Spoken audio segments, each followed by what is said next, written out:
اگر آپ سوچ سکتے ہیں تو اپنے خیالات کو اپنا مقصد کیوں نہیں بناتے؟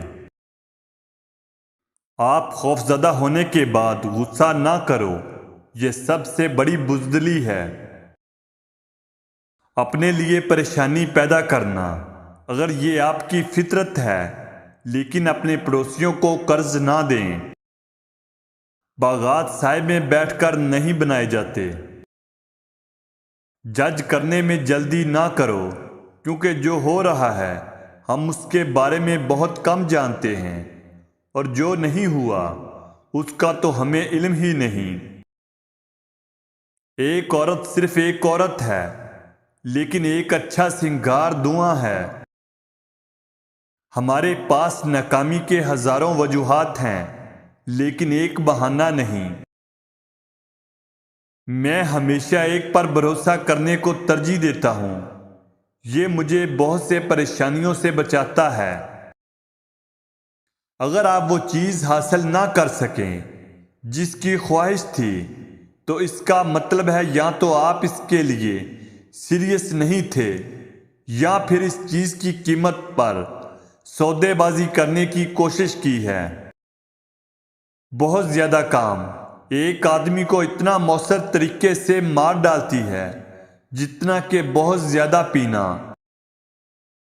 سننا الگ چیز ہے اور جاننا الگ۔ انسان آخرکار ہمیشہ اپنے سائز سے جا ملتا ہے۔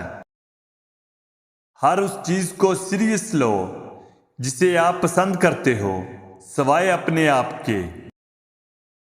ایک سادہ عورت کسی چلاک آدمی کو سنبھال سکتی ہے، لیکن ایک بیوقوف آدمی کو سنبھالنے کے لیے بہت چلاک عورت کی ضرورت ہوتی ہے۔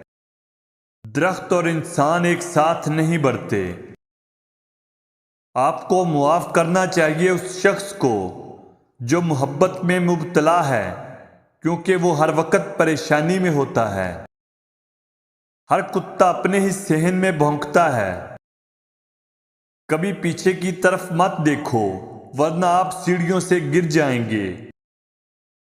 کبھی کسی ایسے مرد سے عورت کے لباس کے بارے میں اپنی رائے نہ پوچھیں جب وہ پہننے والے کے ساتھ بے حد محبت کرتا ہو۔